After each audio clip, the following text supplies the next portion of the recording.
With the regular season around the corner for the Kansas City Chiefs, we all anticipate a Chris Jones holdout to end by the start of week 1. Well, Chris Jones said hold that thought because he may just hold out into the regular season. With that, we're going to dive into some of Chris Jones' comments and take a deeper look into this defensive line, because if we're missing Chris Jones and Charles Omenihu to start out the season, we may need to take a look into that. With that, Chiefs Kingdom, let's cut the chit chat and let's have some fun.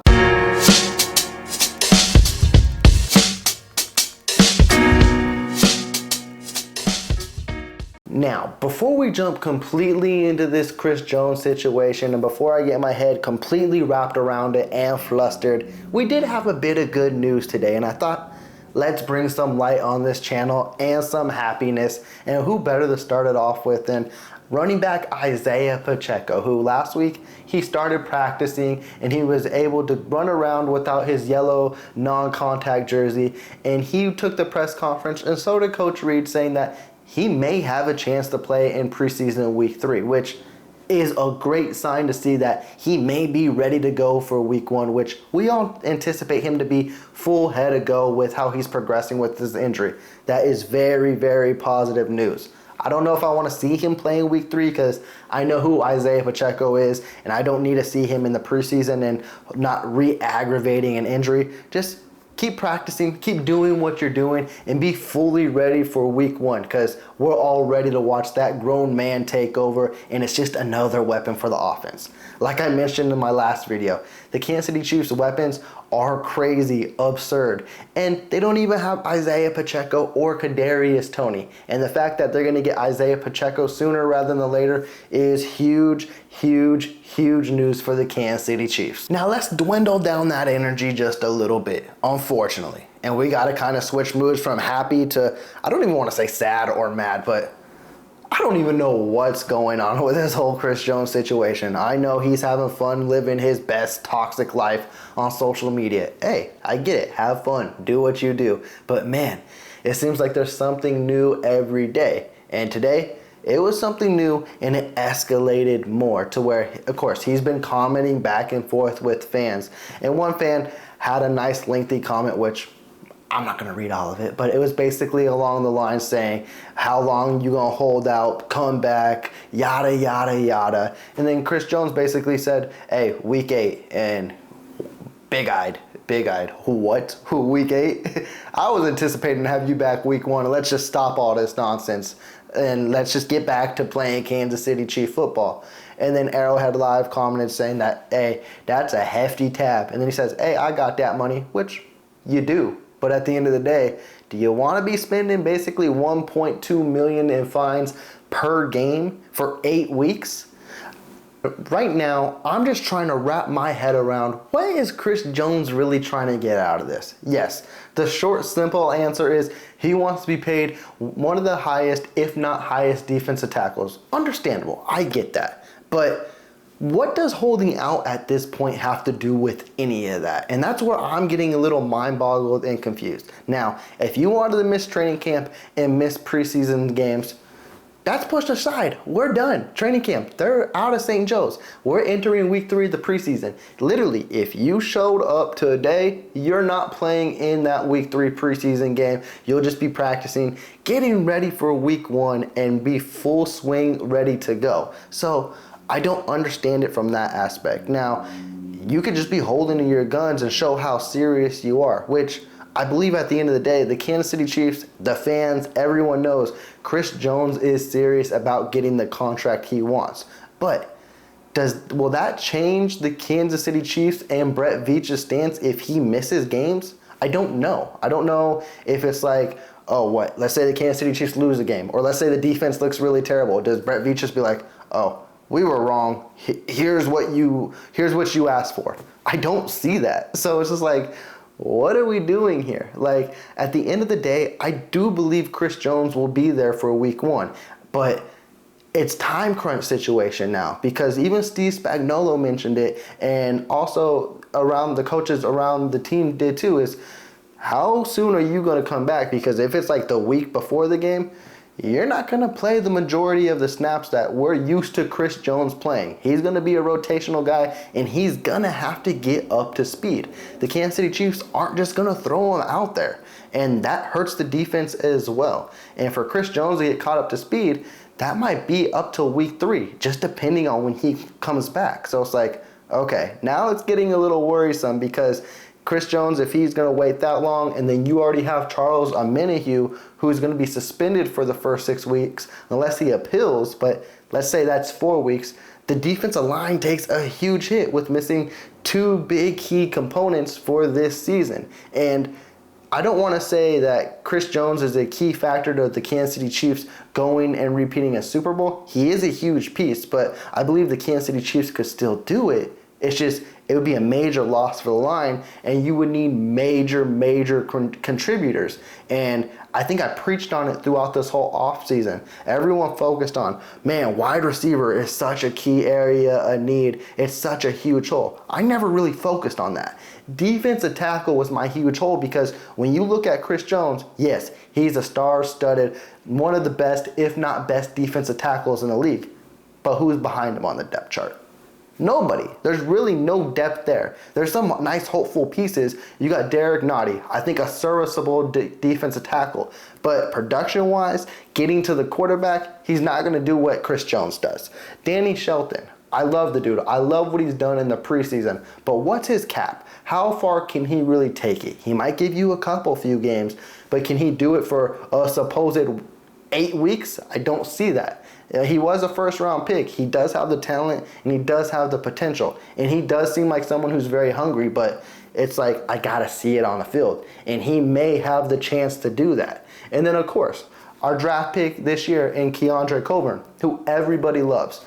I'm in that boat too as well, but to say he's going to fill the shoes of a Chris Jones, I think he could be a nice complementary piece to Chris Jones in the future. I don't even know if that's the case this year. He's a rookie, and we know how rookies do in Spags defense. They got to kind of gel in together. And then you got Wharton, who has been battling a knee injury that's been lagging back and forth after his ACL surgery.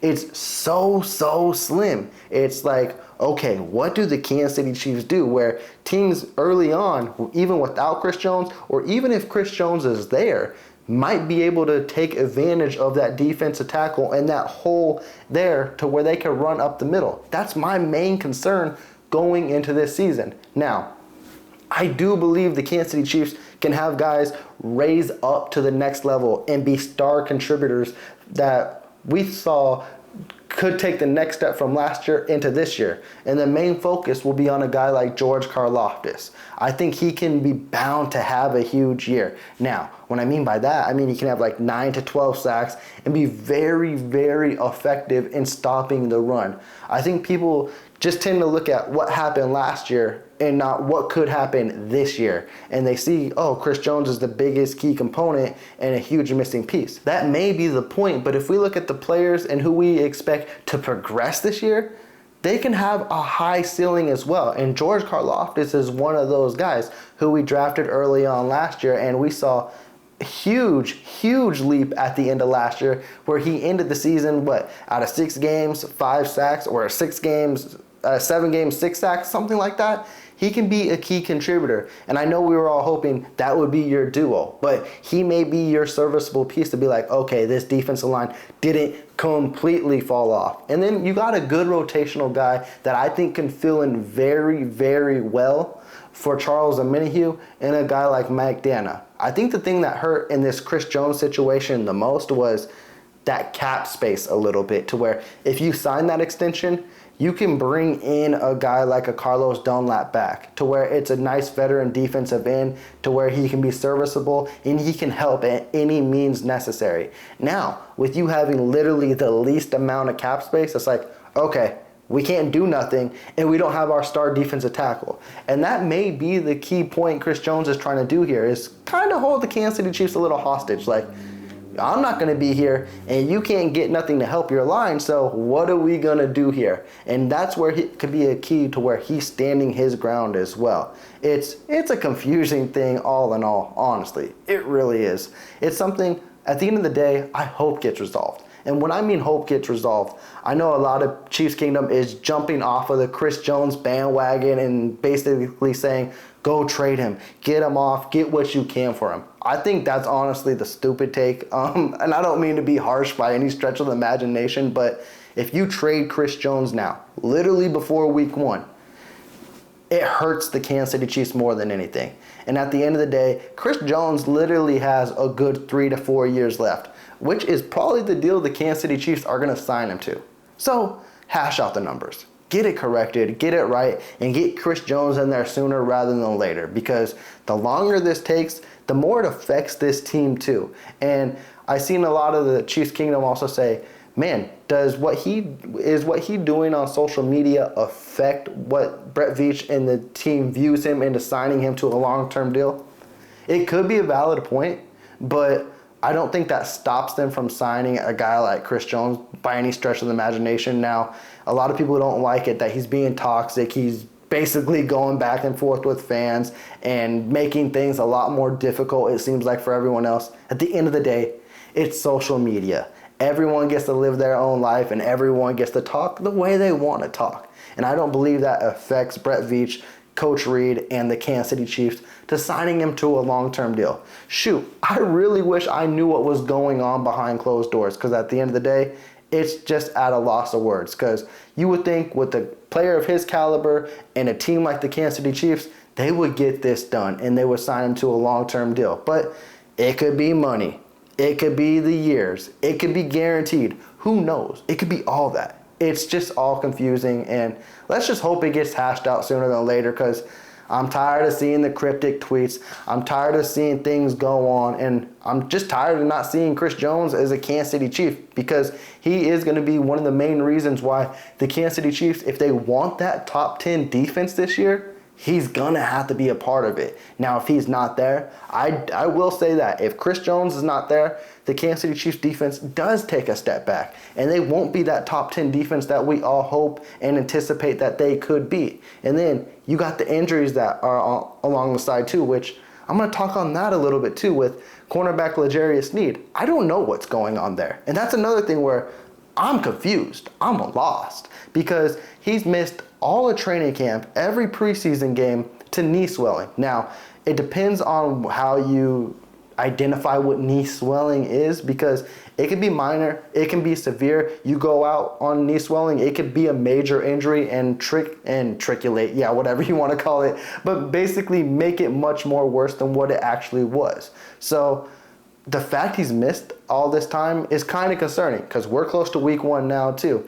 Is he going to be rusty? Is he getting in that good football shape too? The fact that you have Sneed and Chris Jones not there is like, okay, this defense is missing people. And then you got Charles Omenihu, who's suspended. It's like, okay, it's just interesting with the key pieces that the Kansas City Chiefs can potentially miss on this defense with Chris Jones. And then L'Jarius Sneed. Those aren't locks to be there week 1. We just, as fans, think, oh, this will all get resolved. L'Jarius Sneed will be healthy. It's just knee swelling, nothing too serious. Chris Jones, he may not get the contract he wants, but he'll be there week 1. But what if they're not? I'm not going to say it's concerning or alarming, but it's definitely eye-opening. And if they're not there week 1, the defense is completely different. And Patrick Mahomes and that offense may have to carry the team. And then it becomes a whole completely different Kansas City Chiefs football team than what we anticipated to hit the field on banner night against the Detroit Lions. But those are just some of my few thoughts with the defensive line, with the defense as a whole, and with Chris Jones. Chiefs Kingdom, you dive in the comments down below. You let me know how you're feeling about Chris Jones, and if I feel like I've asked this like 5 times throughout the offseason, but shoot, we're going to do it until he signs or until whatever happens with the situation. But let me know if you feel the Kansas City Chiefs should still sign him to that long-term deal, or if you think it's time they should trade him, and how you're feeling about this defense as a whole. I really feel like this can be a top 10 unit, but the pieces we have need to be in place and need to be ready to go. With that, I'm gonna check out, but before I do, please be sure to subscribe to the channel. If you did like this video, please hit that big thumbs up. Y'all take care.